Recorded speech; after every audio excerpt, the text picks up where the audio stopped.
Funded by the Arts Council.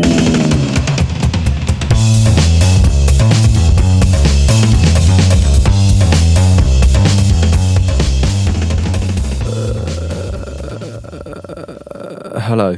Hi, welcome to Bad Vibes Club. How you doing? Thanks for tuning in. Today we've got Sarah Bayliss. Sarah's a wonderful artist who, up until recently, I shared a gallery with, Space in Between. Space in Between is now sadly closed. And that's what we talk about. We talk about Sarah's solo show at Space in Between, which is called The Dithering, and that was open over summer. We also talk about her collaboration with 3 other artists called Playgroundless. We start the podcast talking about her doppelgänger, who is also an artist on the internet called Sarah Bayliss, who paints cows. Sarah's got a few things coming up. Playgroundless, her collaboration, have been invited by Hemera Collective to take part in Photo 50 at London Art Fair in January. And Sarah's making some new work for a group show at W139 that's happening in Amsterdam in May 2018. And at the moment, someone she works with called Alfonso Borregan, who you'll hear her talk about in the podcast, has an exhibition at Pogon Gallery in Zagreb, and she co-wrote the voiceover with him for the sound piece that's there. So I hope you enjoy the podcast. We start with a weird story about the appearance of productivity, prompted by Sarah telling me that I appeared to be busy all the time. Well, I'm productive, but I think that's because it's like pathological. Do you know what I mean? So as long as I do one thing every day that feels like a finished product. I was talking to my mum about, I remember this thing where I came third in a colouring in competition because I'd done every single brick in like the Humpty Dumpty wall a different colour. So I was like, isn't that funny? Because I think they basically thought I had special needs. And my mum was like, yeah, but do you also remember you just stopped like halfway through? You were just like, I don't want to do it anymore. I don't want to do the sky because the sky was quite big. Oh, I didn't want to do the sky. It was too off-putting. It was too like, it's boring. too much work. Yeah. So I think that's a defining feature of my life. Like I'm willing to do lots of tiny jobs. Yeah, but I'm not willing to like fill in the sky at the end. Whereas I'm the opposite. I just want to do the big thing and not do any of the building blocks. And then I'm like, why is it not happening? And it's because I haven't done any of the actual work. Well, I guess I get a lot of... Have you ever worked in like an office job or... No. I'm very glad I don't have to do that anymore. But as an artist, you still have to do lots of admin. It's total admin job. Yeah. And I still get that like false satisfaction of emails. Yeah. Of, like doing, like... Of organising. You're an organiser. I like to clear my emails. I like to... Not that I like admin, but the satisfaction you get is like this tiny little... It's nice to be on top of it, I think, Yeah, exactly. But I normally just do like a morning or something. Like I try and have a day where I just do all the boring stuff. Do it all in one go, yeah. I try, this is like bullshit productivity stuff, but I try and not do emails before like 11 o'clock now. Oh, that's good. Because I normally get straight into it, like even when I'm still in bed sometimes. Oh, really? That feels terrible to me. I quite like it because then I'm like, I'm kind of like sitting in bed. But it's okay because I'm working. I'm like relaxing, yeah. Hey, I found I was trying to Google you this morning. For some reason it wasn't coming up. Oh my God, don't tell me you found bloody cow painting woman. Everyone. She's the best. Everyone. Why does she have to have like Sarah Bayliss, Louise? Isn't she also Sarah Louise Bayliss as well? Which is she's Sarah Bayliss fineart.co.uk. And for some reason, actually, but her Google is so good because I cannot beat her. Like, what's that called when it's like optimize? Yeah, I've tried it. SEO, search engine I've tried it. But maybe you should start doing pictures of cows. Well, basically, people think that I do, and like I once sent off a publication, which was like this really abstract publication that I did with Playgroundless, totally like experimental, like writing and weird images and stuff. And I sent it off, and it was all like cut up, so you could like change the pages and stuff. You couldn't read it in an order, and then they found out, they were like, "Oh, we've been on your website, and you do really interesting work. Are you based in Dorset or something?" And I was like, no, like can't you tell from the publication that I've sent you that it's like totally not me? You know what I mean? Like there's not any watercolours in there. Like I'm really into like concrete poetry and like artist publications and also paintings of cows. Paintings of cows. I'm going to give this... She's got such a bloody monopoly on my name. She has. Do you think... I mean, your website's really nicely designed. Do you think about that stuff a lot? No, I always think that I'm really bad at it. Oh, well, it's like... I mean, there's Because like, I just do cargo and I just do whatever's easiest. No, but I'm on your website, and that's pretty good. It's some of my friends are like, they have such nice websites, but they get them designed for them. And the thing is, I want to be able to just use it like like a sketchbook kind of thing. Yeah. Like, so I just like update it as I want, and it's more just for me to see like what I've been doing. Where like you can look back across all the other projects and then sort of start to make it. It's like a portfolio in a way for myself. And you do that as well with. So you have this collaboration called Playgroundless. Yeah. And who's that? That's Nina Bomb. Well, there's 4 of us, and we met in Slade, and we did the MA, which is because it's like the MFA and the MA. Oh, And the I didn't MA know that. is only so I started off doing the MFA, and then I swapped onto the MA in like the second week, and Why did you? because they were change? reading just really great. They basically have 3-hour seminar every week, and so it's just more work on top of the MFA, basically. More writing. Writing and like talking and reading and stuff.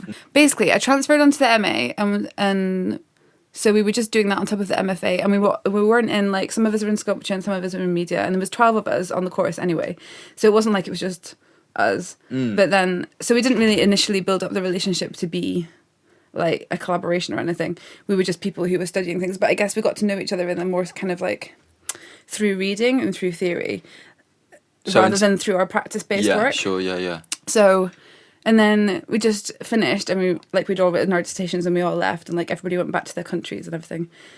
So where are people from? So basically, Nina's from Denmark, Maria's from Colombia, and Belen is from Spain. And so the web, because the Playgroundless Tumblr is like very, what's the word? It's very well updated, lots and lots of content and lots of posts. Although it's because we've just finished a big project as well. Sure. But is that also a way that you keep in touch with each other? Yeah, and basically stuff? we have to, because we're abroad. So, and then we didn't even get together for like a couple of years after Slade. And then really? like in 2015, we were just happened to be, I was speaking to Nina about something. We were all like speaking to each other separately almost.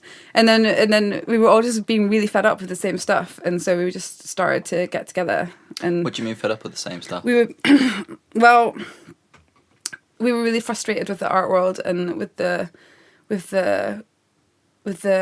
kind of like the way that you have to write applications and the way that you have to have this kind of like particular working methodology in order to I don't really perceive that as being true now, actually, but at the time it's just something that we felt that we had in common. And I think it's because we did the MA, we felt a bit trapped by theory, and like we just felt like, how can you like get away from this, and or how can you use it, but how can you find a way through it, kind of thing. And what did you do? What was your kind of... So we just started Skyping and talking, and then we wrote a manifesto Did you? of the things that we kind of like core principles of the things that we were thinking about and things that we wanted to avoid. Give us a rough I can't, version. it's so like, it was 2015 now, so, but basically it was about like, instead of having like never having a theme, not having a ground, that's why we're called Playgroundless. Okay. Not doing group shows, kind of. So as in you together, you yeah. won't do shows as though you're a group, you do it as a collaboration. Yeah. Or like exploring what that would mean. Yeah. And because you can't really get away from theory because we know it. That's kind of the way we know each other. Yeah. In a way. Yeah. But it's like how to like move through it together through a distance. So we set each other tactics, basically, was how we got started. So one of us would suggest something or write something. Like what kind of thing would it be? And it would be really abstract. Like it would be like the 3 parts of a walnut. And we would talk about what it would be for something to be asymmetrical like that, and like it would just open up. What are the 3 parts of a walnut? Because it's split into 3. It's not split into 3, but it's got a line which is the line through the walnut is not symmetrical. Oh right, it's like a peace sign. Oh yeah, sure, yeah. So and it just kind of went from there. So we would decide each other tactics, and then it just quite a lot of writing, loads of talking. Yeah, is that a feature? Again, is that a feature of you guys being dislocated in space, and just not near each other? Oh, it's kind of like now the work has really changed that we do because we've been together for a couple of years. Yeah, and it's become much more we're much more aware of the technology that we're using because of the distance between us. What's the latest show you guys just did something at Gasworks? Yeah, we did. It was called Hollow Tongues, and it was VR, which is our first expedition into VR. Yeah, that's so it was exciting. really exciting, really interesting, really difficult because steep learning curve. Who's the kind of techiest person in your group? I don't know. We actually all have really different approaches to tech, I think. So I don't think anyone's really better than the other. We all just have different sort of systems of. But did you actually? I mean, approach. my knowledge of what VR is and how you program it is nothing. So like, how do you even start? Well, basically, I know someone who works for a VR company called Useful. Workflow. Okay. So we were talking about doing. Basically, we were approached to do a commission for Gasworks by Royal College curating students, and the commission was to do with like digital, like nomadism in the digital age, working together across. What's a digital nomad? I don't know. I think that's what they were asking, basically. Oh. And, and we were like, well, Good. and then kind of like ephemeral architecture and, that kind of thing.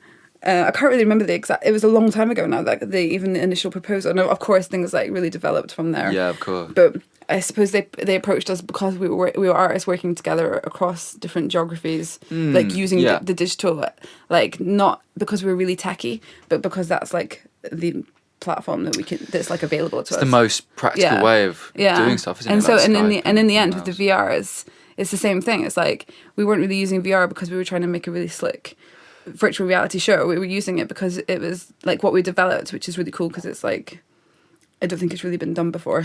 So maybe you It's could like just describe. Yeah, so basically, it's an online VR platform. So you go. It's like a normal experience for the viewer in a way. Insofar as you go into the gallery, you put on the headset and you can hear things and you can see things, and it's in virtual reality. But the difference is that it's online and that we're live performing from our 4 countries. Oh. So for the first time, like I don't think it's been done before. This is the great thing about working with Workflow, because it was really a collaboration as well, because we were developing this stuff. We were saying, oh, can you do this?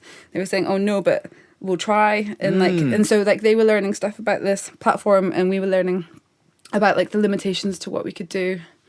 But it was still difficult because we could never really see what we were doing, because we were never actually in the VR ourselves. Because as far as I could tell, I didn't see it as VR, but from your documentation photos, in the VR there's like video screens and stuff, right? Is that right? So you're performing live on those video screens. There's video screens of the videos that we make, because often when we're developing work, we'll all make different videos and do different bits of writing, and then we'll each respond to each other's. Like that's kind of the way that we work now.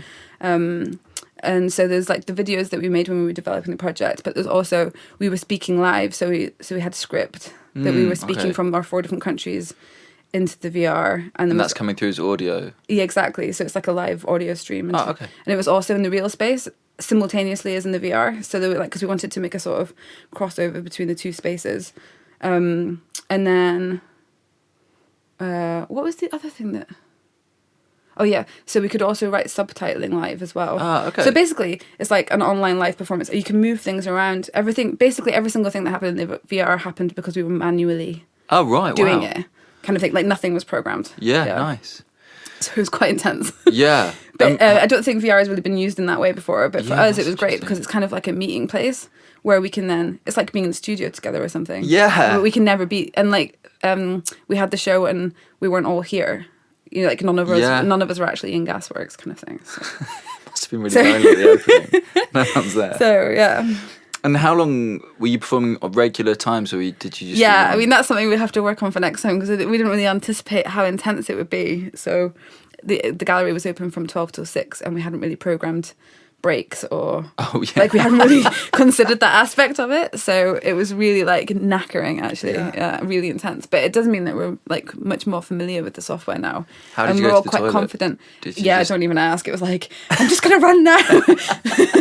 And then also the thing that I quite enjoyed about it is that in the background as well, because what we really wanted was to avoid this kind of like we're not against this we're not into this sort of like glossy hyperreal aesthetic. That's the weird thing about VR. It's so dominated by exactly. And we really wanted to see if we could use it as we would use like any other material. And one of the things, and it probably is a bit clunky, like people manually moving things and manually speaking. But when I spoke to some of the audience, they said some of the nice things, like they could hear my cat purring, like in the background, and the ice cream van that pulled up once, playing the really loud do do do do do, which is like. So it's like, even though you're in the VR and you get this sense of like liveness and like the fact that other people are actually present there, and it's not even like in terms of avatar, but it's in terms of like actual.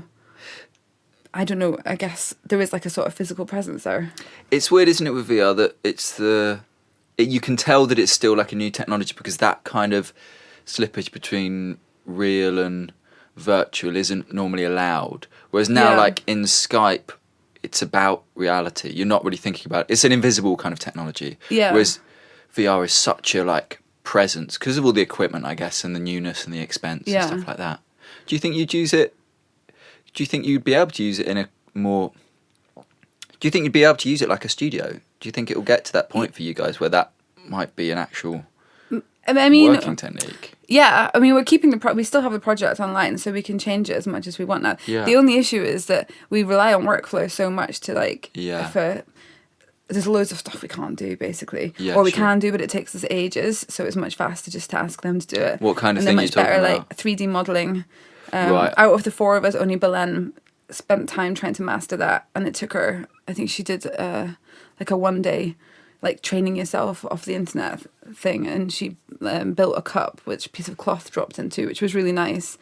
But it's a huge undertaking to get good at that. Whereas the guys from Workflow can just like quickly do it. Yeah. I mean, it still takes a long time. I think it takes them an hour or two, but it doesn't take. They know what they're already. They're already doing it. Yeah. So I mean, we're kind of limited in that way. But I think there's still room in the future to work together, and if we wanted to add things to the project or work together again in a different way, we could do that. So yeah, I don't know. I mean, it's just I think we're not turning our backs to it. I think that we will still do VR, but we're also quite keen not to become like the girls who do VR, you know, like the artist group that do VR, you know. Why not? Why is that so everyone I speak to who I know who's an artist always says, "Oh, I don't want to have like a brand or anything." And then you look at all the really famous, successful artists, and they all have a little bit of a brand. Exactly. But we don't want to do that. No. Because the whole thing about our project is it's not at all about ego, it's about making work. Okay. It's about like experimenting and process, and it's about like getting some energy, finding energy in each other. And it would necessarily lose energy if you were like, oh no, let's do VR again because people like VR. Yeah, because it's not about, I don't know, I mean, it's difficult with art because there's always that thing of you are doing it in the end to share with other people, but it's not this thing about we're making this and this is what we do. It's more a case of like producing knowledge and sharing it, I think is what we're interested in. But do you think, I mean, it's weird because if you say that the beginning of the collaboration was almost a rejection of themes or subject matters, but it does seem like you have quite a particular way of working which is about language and the I think and that's the basis of it. It's sort of that's where it's gone, I think. Okay. Yeah. And I think it's like partly out of necessity, but also partly because that's something that taps into each of our practices that already exists for all of us. It's actually really hilarious. When we were developing Hollow Tongues, we were like, oh, I've just been doing work. We were talking on Skype to each other, and then, oh, I've just been making work about this. And then someone else like, so have I. You know, and it's just really amazing. Like, we have such different practices, like completely different. So what do the other people do when they're not doing Playgroundless? Well, we're all practicing artists, and Maria's doing a PhD with the European Graduate School, and she leads the art course in Bogota. Oh, wow. And Belen is doing a PhD in Madrid, and Nina works for a film company in Denmark, and we're all practicing artists. Cool. So we all have crazy schedules and really difficult with time zones it's like puts a lot of pressure on when we're... How many different... So how... It's only 3 time zones, but because Colombia's 6 hours behind in the summer. Yeah. So and because Maria has a full-time job, she gets up at 6 a.m. So she'll be having breakfast at 6 a.m. on Skype. We'll be having an early lunch. You know, and you have food together. Yeah, that's nice. Yeah, we drink together in the evening sometimes. We spend a lot of time together during not all the time. Like during, I think our aim, the thing that we were thinking after this project is that we really don't want to be leaving at this time, so that it's. I think what we need to do is like start doing it so that we just meet once a week for an hour or two, because we were kind of doing like 6 hours a day on Skype. Like really like heavy, like when you had a project duty. Yeah. I mean, it does get like that, and it's probably unavoidable, but I think what we'd like to do is like a slower practice that like develops at a kind of more healthy pace. And also I think there's something nice about like more and more I've come to see like most artists having a kind of studio practice, or the basis of what I do is like going to the studio on my own and doing stuff. There's no reason why collaboration shouldn't be the same in the sense that you meet regularly and just continue like thinking. You've got to feed right? it. Yeah, you can't just be suddenly like, da-da! You know, it takes a lot of, especially when there's 4 of you, there's a lot of people's thoughts to engage with. Yeah. You know, there's a lot of different ideas and thoughts, and we have to get through them all, and that's the that's joy true, of it, actually, but that's also the slowness of it, you know. Yeah. We used to have these, I have like I think the limit for a good discussion is kind of like 12 people overall, but if you're trying to make something So together, hard. I don't even know.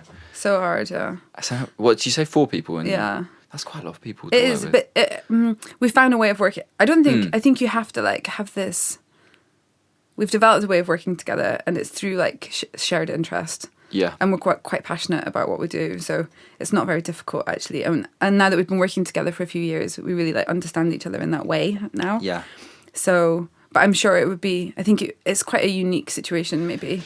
Although I do know that like lots of people do collaborate. Yeah. But I think including the geographical distances and the time zones into the equation has made it quite tricky. Yeah. And it feels like you guys don't need to, from the work I've seen, you don't need to come to total consensus on what the work means or what it's going to be. No, it's very much like we try and be as experimental and as open-minded as possible. I think that's the only way we can ever get started. But then at the same time, there's this, we're always trying really hard to be quite precise and in the end to know exactly what we're doing. Oh, okay. But we sort of get lost on the way there in order to find ourselves somewhere else, Yeah. which is a process that I really believe in for myself as well. So, yeah, I mean, yeah, we learn. I learn a lot from them. I think we all learn a lot from each other, and it's great when you have your own practice because it just feels like we never talk about our own practices to each other. Really, not really. Secret. Like none of us, just because we're so busy that whenever we're on Skype, we're just talking about our stuff, you know.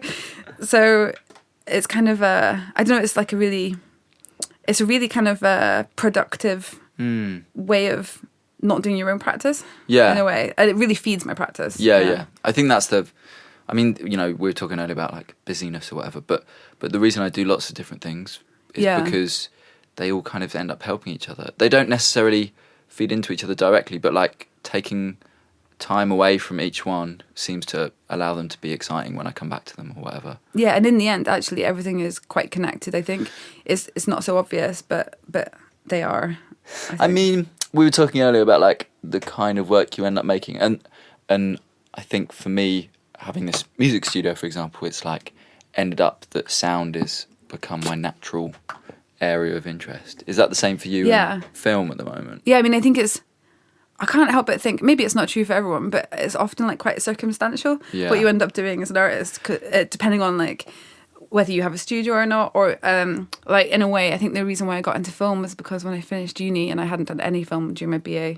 Oh really? You didn't do any when you... No. How'd you know that? Oh well, I did a bit, but not really. I made like 2 really bad videos, but they were more like documentation of performances. They weren't really videos. But when I left, I just happened to get this job as a technician in the Tyneside cinema. Yeah. And got trained up from not knowing anything at all to knowing much more. Wow, that's about incredible. film and about AV in general. You know, so that was like thanks to Richard Bate, basically, who just took me on and trained me up. That's so mad. I didn't realise it was. I kind of assumed that had given you a lot of technical stuff, but you'd already been interested in it. Yeah, I mean, before. I think it's just as an artist, you're a bit of a sponge, really, aren't you? Yeah. Like you just kind of like whatever's happening around you. Like if I'd had a different job, you know, I don't know what it would have been, but at McDonald's, you know, who knows where it would have taken. You know, like it does. Like, everything kind of informs you because you are kind of just curious. Let's talk about the dithering then, because your latest solo show has one video piece and one film piece in. Yeah. And then some vinyls on the window, and then there was a performance element as well. Or well, there was a dinner performance. Performance. Okay. Let's talk about the title. Dithering, I think, is like a really funny word. It's the sort of word I think that you would accidentally say, like a British person would accidentally say to like an American curator. And they'd be like, what the heck is dithering? Like, it is like really English, actually, isn't it?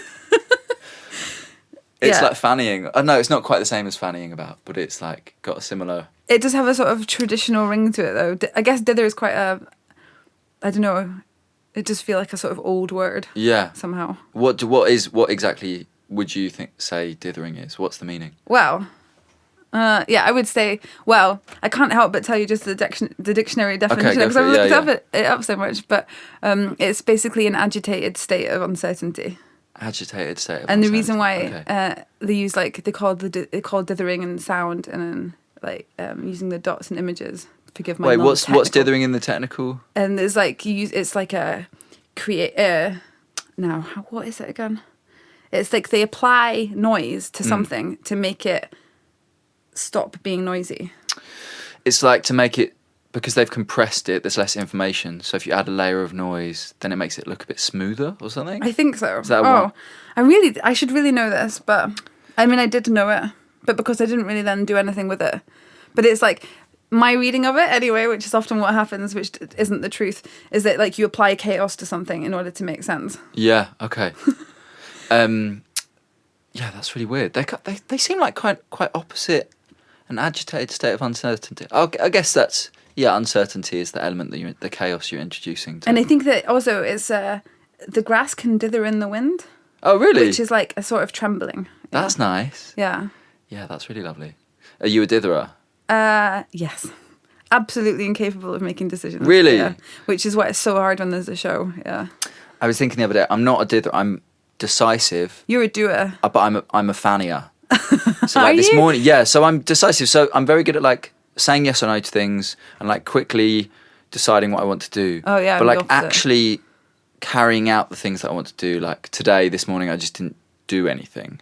Yeah. And then like before I was leaving, I was like, I couldn't find my sunglasses and I couldn't find this. And then I've left my phone at home. So I'm like useless, but I'm not a ditherer. That's No, because you're not uncertain. You're just I'm just bad at doing the things. I want to do. taking a slow approach or a different Yeah. approach. Yeah, whereas I can just never decide, and then once I've decided, it's all then I'm quite like efficient. I think. But the problem is, even when I've decided, that often I'm still not sure. So I kind of am very like going around in circles, and that's why this time I've never really made a show like this. But I started this time. Normally, I start with like, I guess, images or videos of landscapes or things I've seen, and things kind of go from there. But this time I started with words and tried to write a play. Ah, okay. So and that was like the starting point. The play's the starting point. So okay. made life really difficult for myself actually, but much more interesting at the same time because I've never really started from there, and actually the show that was produced out of it was like quite different from if I'd started with images, I think. Yeah. So the play, if maybe I'll take a stab at describing it. It's kind of like a personification of lots of different voices in your head talking about the decision-making process and what it means to make a decision. Yeah. And there's like one voice is the decisive, you should just make a decision and stick to it kind of voice. The other one's the like, oh, but you can never know which one's the right choice. There's two other, I can't think of the other. Yeah, there's five. There's five voices, okay. And they're all really annoying by the end. Yeah. And actually, it's not very well written. I'm not, an author. And it was more like a means to an end because it's basically my head was just full of this like really annoying circular arguments that I was... But was it about anything in particular, or was it about... becoming obsessed with... I don't know, lots of things were happening in the world at that time that was, it's really... it's just really... I think it's just very complicated, actually. I can't even speak about it now, and I've written a whole play about it. But it's just this constant... Even I can't decide whether it's good to decide, Yeah, sure, yeah. It's at a time when it was before the elections. It was before Brexit. It was before Brexit. Okay. Was it before Brexit? No, it wasn't before Brexit. It was January that I started. No, but actually it was really like no, when was it? It was probably August when I started thinking about it.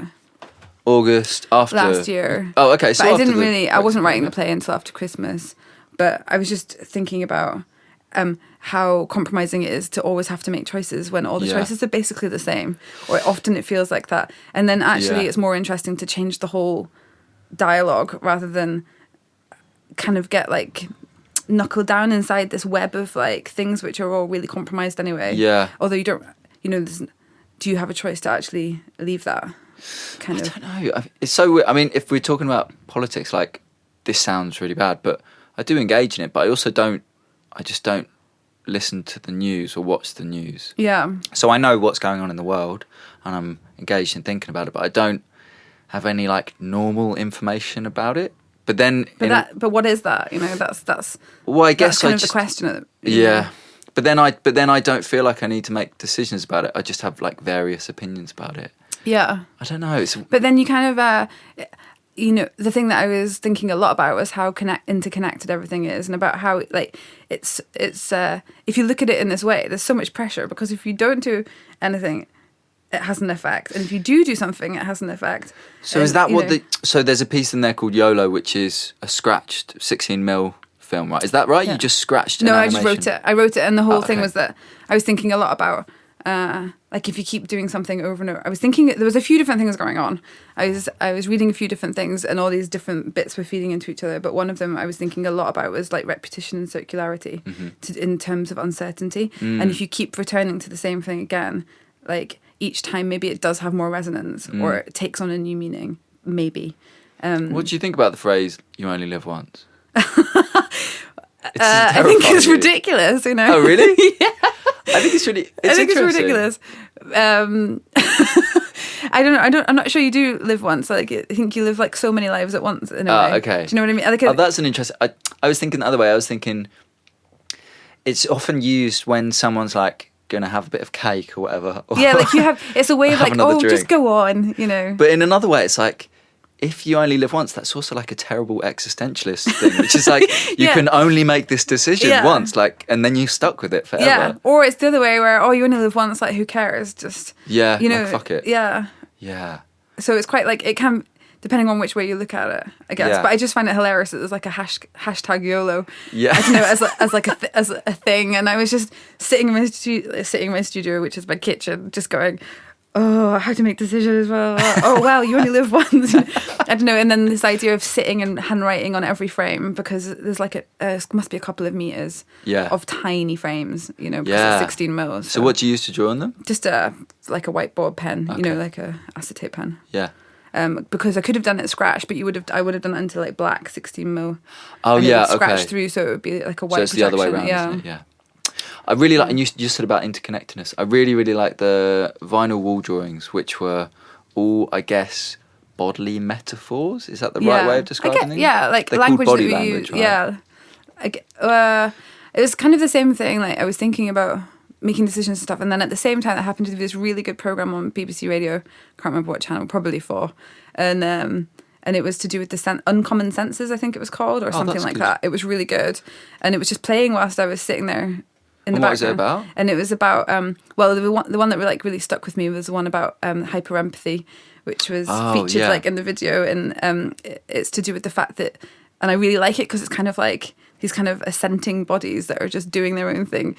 So the way that your body is constantly aligning itself to other bodies around you, so that if you look at someone and they're sad, their pupils become smaller. And then your pupils automatically also become smaller, like in empathy with the person who's like who you're looking at. So and an emotion could be like a that's yawn or completely something. like physical reaction. Yeah.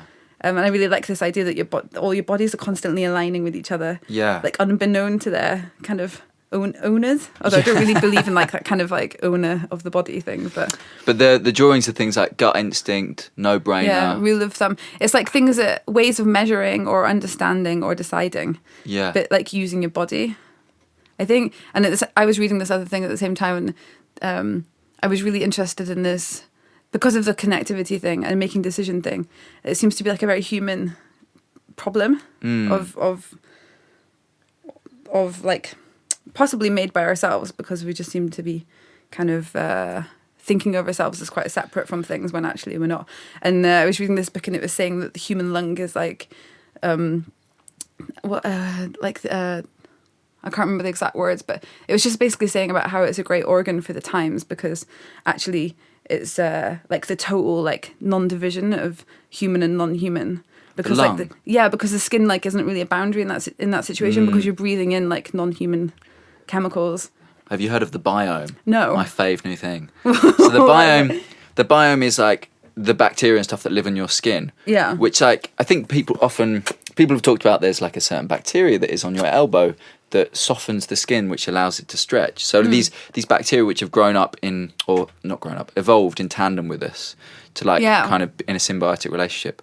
But there's also this one which is when you're born, you come out of your mother's vagina and you're kind of smeared with her biome. So you get her like bacteria. The white stuff. And that, well, I mean, it's just, but there's just like bacteria in it and stuff. And then you put up onto her chest or to your dad or whatever.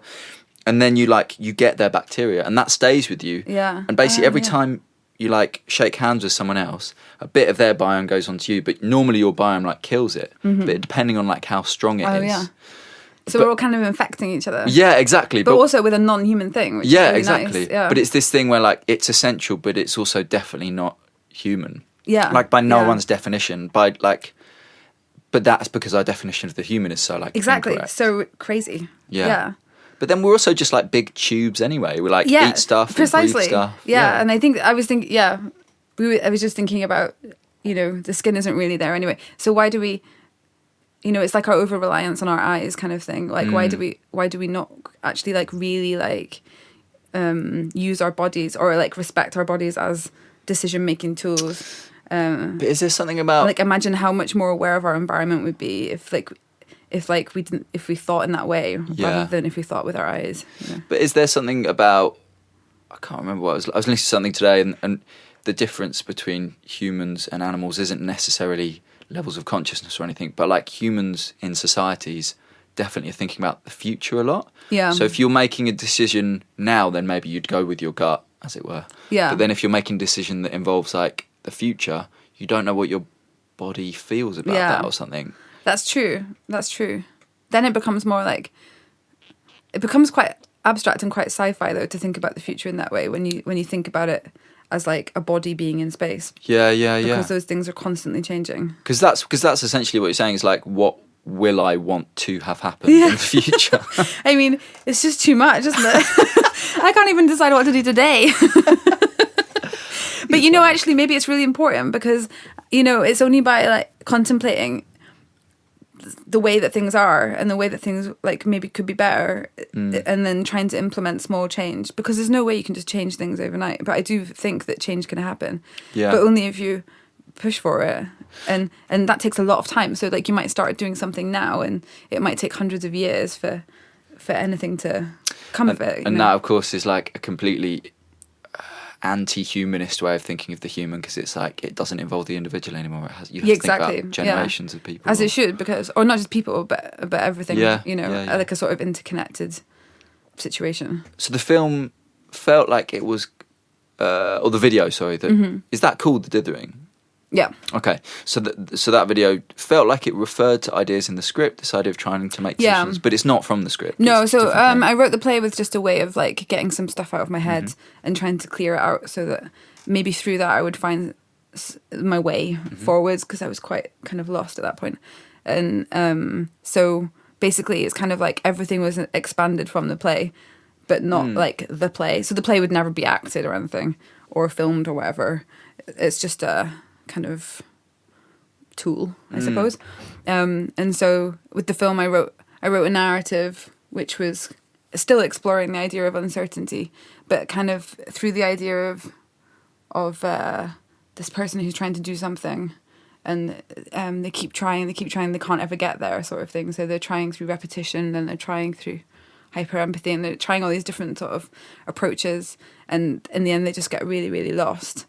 But in a way that's like the breakthrough moment, kind of thing. I mean, in a way, it's like the play. It's a bit of a silly kind of narrative, but at the same time, it's. I mean, I'm always a bit stuck with these things because, and some of the things that I was thinking about were like quite overtly political, but then I don't necessarily think it's useful to. Because as soon as I walked into that show, I was like, this, because it's just finished, right? So, yeah. Like. This is about Brexit, this is about Trump, this is about like the rising need for certainty in an uncertain world. Like all of these things felt intensely political, but there's like absolutely no mention of any particular things at all. And is that a conscious decision, or is that part of the dithering? Like, but it's something that again I'm uncertain about. Yeah. But it is a conscious decision, because at the end of the day, I don't know, at the end of the day, and I'm not even convinced by it, of course, because I'm me, but at the end of the day, it's kind of like language is amazing because it makes meaning, and why reproduce a language which is making which like which is basically a currency at the moment, which is assigning meaning to like finances, but also assigning meaning to information that doesn't necessarily like, spinning information, I guess. And so you're saying that in a way, a narrative is a kind of like way of negating that and like reassigning meaning or changing the value of language. I know, but you would never be interested in like referring directly. If you're thinking about politics, yeah, you would would never be. I am, but I just always end up feeling like then it's nothing new. Yeah, like in a way, what I want is to like put myself in a world of possibility, and in a way, that's what I want to do, like with the viewer as well, so that it's not just more of like, everything's so shit, it's which I really like works that do that. Yeah. But for some, I just don't think that I have haven't found the kind of way of delivering that I'm happy with. So for me, it feels a way of like getting around that is to do something that's kind of like around these things, but talking through like metaphor, I suppose. Or like trying to like reword it or reimagine it, and also so that it can be read in any way by anyone, because I don't also really believe in the audience all necessarily knowing what you were thinking. Yeah. Like I think it's just creating a space for thought is a show, really. Because I guess hyperempathy is so interesting if you think about our split politics, which is so there's like seems to be always just two sides. But as soon as you have something like hyperempathy, and then you have people in a room together talking, then you have this immediate like dissolution of this kind of political argument. Which is really interesting in this kind of era where a lot of the decision making doesn't happen within like a physical distance of each other. And then it's quite interesting because then you're thinking about like talking to playgrounders on Skype, for example. Yeah. Because I can see them, somehow I feel like the conversation is completely different from when we talk on Skype without a video. Yeah. Because to do with like their bodies, and the way that they move, and like, you can read so much more into what like language is kind of. I mean, it's an amazing thing, but it's really slippery, and like to get the full context, being close is helpful. I know you're not even really saying this, but like for me, like it's just a different thing. Like language would have developed with the body and with physical space. Yeah. Our notions of society would have developed alongside language, and then the telephone makes language like a totally different thing, which is why you then develop an etiquette of how you speak on the telephone. Yeah. And then Skype in its own way has got that as well, because you see people but maybe there's a little bit of a delay, so you give people a lot more time. There's a lot more silent nodding because of the way like the way that Skype does compression. It's like if you make any little noise and it's on a delay, it will just go bet. Yeah, and it's really annoying. Yeah. So you have to have this whole other etiquette. It's true. But I guess what we're talking about in terms of how political decisions are made is like pressure via the media, pressure via like the conversation that's happening on social media or exactly the way that you receive your information and how you kind of deal with it as well. Yeah. But the etiquette in terms of social media just isn't there yet, or like it doesn't feel like we're coming to a place where an etiquette will be established, because it feels such a rude it's kind of too frenetic in a way. It's too fast moving, maybe. I think things are already happening before you understand what's happening often, or I feel like that anyway. I sometimes think that about like art, but that's because I don't go and see a lot of art, so I'm really bad. But doing this podcast is really good because it means that I just sit and like look at someone's art for like a whole day, or like whatever, how many hours. And I watch everyone's. I was saying this to Beth. I did an interview with Beth Collar the other day. Yeah. And I was like, I'm the guy who watches all the Vimeo. Like I watched the whole. I watched the whole video artwork, which no one even does in the gallery, let alone in the internet space. Do you look at a lot of art? Not as much as I'd like to, but as much as I can, basically. And does that influence your art, or is that just like... It doesn't. I really think that everything influences it. Okay. So, like sometimes I work as a technician, and sometimes shows that I'm working on. You do like AV stuff? Or? Yeah, and also gallery stuff as well. Okay. Yeah. Or sometimes I'll be like, go on holiday to Wales and something will happen there. Or like not recently, but just before I did the show, I went to Wensleydale and there was a rope making factory there. And like, really, rope was going to feature heavily in the show for a while, rope making. Where did the rope? There's no rope in there though. No, because there's also some other videos there was another video that didn't go in as well. Oh, right, okay.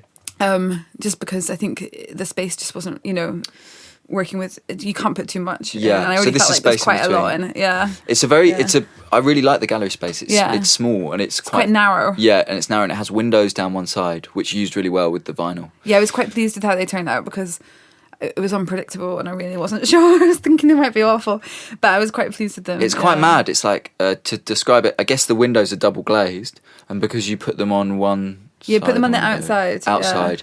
Then they then have like 2 angles of light coming through, so they're completely impossible to take a good photo. Yeah, I know, it's so annoying. But they're kind of like holograms now. Exactly. I like it when people move, when people are walking past outside, you get this beautiful pattern like through the drawings. Yeah, and I was really happy also because I just did some things in this show that I haven't done for a long time, like drawing. Yeah, and like writing it. Well, obviously writing a play I've never done before. I haven't done any 16mm before. Not that you would really call that 16mm, but I haven't. I enjoyed like expanding my materials. But, my process, and I took loads of risks. I really didn't think a lot of it was going to work, but I'm really happy that I did, whether it worked or not, because I feel like it's given me the confidence to actually now like go further and explore more stuff, which means I'm just enjoying my practice more. Basically, I'm not kind of stuck in the. Because it is easy to be like, oh, but this is what I normally do. Yeah. So I shouldn't really deviate because I'll get really lost, and then I won't make work in time and things like that. But actually, it's been really good for me. And at the same time, we were doing the show at Gasworks, so we were just doing a lot of kind of crazy experimental stuff all at the same time. Yeah, which was good. Yeah. Let's talk. Hang on, let me see. Let's talk about the performance because I didn't go, but it sounded. It was bonkers. It was totally bonkers. Partly because I was working with Alfonso Borrigan, who is a Spanish artist that I also met at Slade. Okay. And he works in like one-off events with people, like live events. And I knew. Because I really hate the artist and conversation thing that you have to have at the end of your show. Oh, so you refused to do that? Well, I didn't refuse, but I was just thinking, how can we do something that's like that, but is more kind of instead of talking about the show, how can we do something that like is doing the show, like doing some of the ideas. So we came up with this idea for the dinner together, and it was in a cafe across the road from the gallery, and. So we just took some of the themes from the show, basically, like repetition, like chaos, increasing intensity, trying to use those devices to take the person to somewhere else, I guess, or to lead them down a path, I suppose. So the experience was really intense. I mean, even I was like, oh, when's it going to be over? It's really like, also because it was a really hot day. And so everybody, it was kind of hot when we started, but also, so we filled the space with stage lights, which at the beginning were off. And there were 6 courses, and every course, the lights went brighter and brighter. So it was also getting brighter and hotter and louder. There was more and more layers of sound played during the night as well. So over the course of the six courses, it just got kind of like, louder. And what's the hotter. food? The food was the same. So it was like a black soup, and on each table was loads of salt shakers, which all had different kinds of white powder in. So the black soup was delivered, and then it was taken away, and then again the black soup was delivered and taken away, and this happened 5 times. Were people eating the soup? Is it edible? Oh yeah, I mean it was really nice. So we worked with a chef who was really excited to work on the project, and she kind of came up with the soup. It was seaweed and mushroom with squid ink, but it was quite salty, and it was a really hot day, so it was also quite intense. Obviously, 1-2 bowls great, but like by the 5th bowl, I could see people were finding it a bit much, and I was finding it a bit much as well, and everybody and it was just getting so loud and horrible, and I think it was really like uncomfortable. Actually, is the word I would use. And then for the final course, there was a black dessert that came out. And the music went off, and everything was just like, And what was the black dessert? It was actually, I don't even know what it's called. We were going to do something else. It was meringues with black jelly, but it didn't work out. So we did. I don't know what they're called, but I think they're from a Chinese supermarket, and they're like white little globally things with like red bean paste inside. Okay, yeah. And we rolled them in black sesame seeds. So also everybody had loads of black sesame seeds all over their teeth afterwards as well, which wasn't intentional. But and then I wasn't sure how it would. I kind of expected people to walk out at some point actually, because you know you don't have to go through that. Because how long was the whole performance? It was like maybe an hour and a half, 2 hours. And I was so each course I was on a bit. Oh, I haven't even mentioned on each table there was a performer, but nobody knew that they were performing. So they were also doing different things. Like one of them was telling a story repetitively, but just making it work into the conversation. On another table, somebody was singing. On another table, somebody kept tapping and clapping, like out of rhythm with the music. And on another table, somebody was slurring their words all the time. And did you? I mean, it sounds really interesting, but it sounds quite antagonistic as a... I was worried that it would be, to be honest, and I didn't want it to be at all. I think what I wanted it to be was a kind of shared moment of just weird chaos outside of the ordinary and kind of resisting expectation, definitely. But as a kind of like, as a productive experiment for everyone, because basically everybody had an hour in the show first. Or they could have. So everyone was over there having a beer first whilst we set up, and then they came over. So I really wanted there to be like a really clear relation between what we were doing in the dinner and what was happening in the show, kind of thing. And it was a way of doing an artist in conversation. So instead of actually saying the words of describing like what I'd done, it was more like like what I really liked was this idea of like you're taking the ideas and like kind of like physically processing them. Yeah, do you know what I mean? Yeah, so it's like really like sensorial. Yeah, like digesting everything. Yeah, and then I was performing on a typewriter, so every course. So I wrote another play, very short, obviously, and each course was another act. So there's 6 acts, and then I just put the papers there, and people could come and pick them up as well. And I was just typing things that I overheard or things that were happening, but I had character, you know, kind of similar to the play that I wrote, but it was just kind of like an interaction with the dinner. And some people said afterwards that they found that the most useful kind of like way of tapping into but everybody said that it was really interesting, the like the level of discomfort that you get just from eating the same thing 5 times. You know, like it's not really a big deal, is it? But for some reason it really is a big deal. Yeah. In a way, it's like through this kind of through doing something that you would never do, you do actually kind of get to somewhere else. Yeah. In a way, which is quite interesting. I mean, they're the things that I find really fascinating. Like because it's almost like the staging devices that as artists we often don't think about. Like, so things like lighting, but then, repetition of something over a kind of duration is quite intense. And like rhythm is really important. And like, when do you get the chance to know that it's really intense to be served the same course 5 times? Because that just doesn't happen. Yeah. And do you think you do something else with food? For me, that was me being quite brave. Yeah. You know, and it was Alfonso that like helped me to be brave. Because he's like really much braver than me when it comes to things like was he doing the sound element? Was that his? So he was documenting and like kind of making sure all the waitresses all the various people were doing okay. And what was the sound part of it then? The sound was, we made a soundtrack and it just repeated as well. So the whole thing was timed to the soundtrack so that it was like, even if you hadn't finished your soup, it would just get taken away kind of thing. And it would come back again. And then on top of that, we took some of the excerpts out of the film that were like of spoken word that were played. And the girl who was singing was the person who sang in the film, who is, which is also another thing that was really great because it was a collaboration with Alfonso, but also I've never worked with. It was Kay Watson who did the vocals. Yeah, the songs. That and we made them together, and it was really like it was just a really, really great process. And then I worked with Adriana, who has to design the cover of the play. I felt like there was so many people involved in making the work that it was just wonderful. You know, I really enjoyed it. Does it always feel like collaboration, or does it sometimes, which is one way of thinking about it, or does it sometimes feel like you're just kind of employing their services? Or I think it's different levels, because actually I was just thinking about like in the past, I think I've basically always worked with people in my work. I don't think like in another show that I've done, I worked with someone who like performed for me, and I knew kind of what I was interested in, but then I just we spoke about it, and then they did their interpretation of it, which is that's what I'm interested in. I think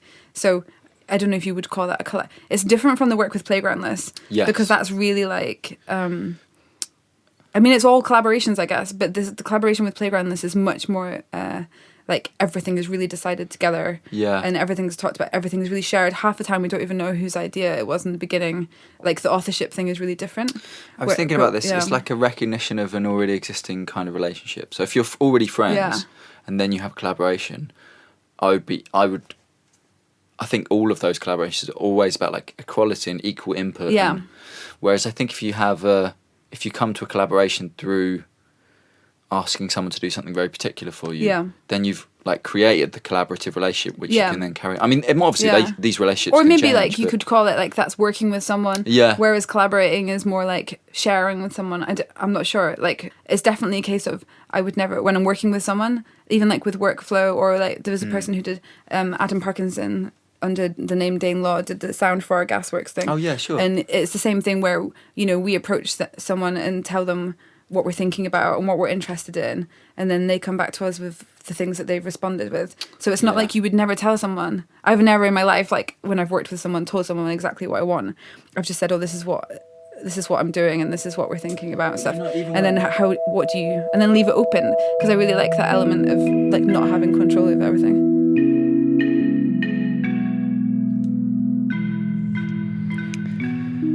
Thanks so much to Sarah. Thanks to you for listening. This has been the Bad Vibes Club. You can find out what we're up to at badvibesclub.co.uk. If you want to like and subscribe on iTunes, that'd be very helpful, or on any platform that you get your podcasts.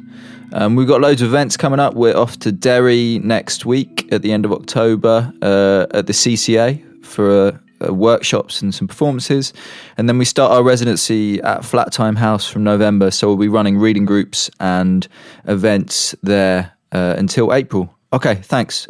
Tune in next time. Bye.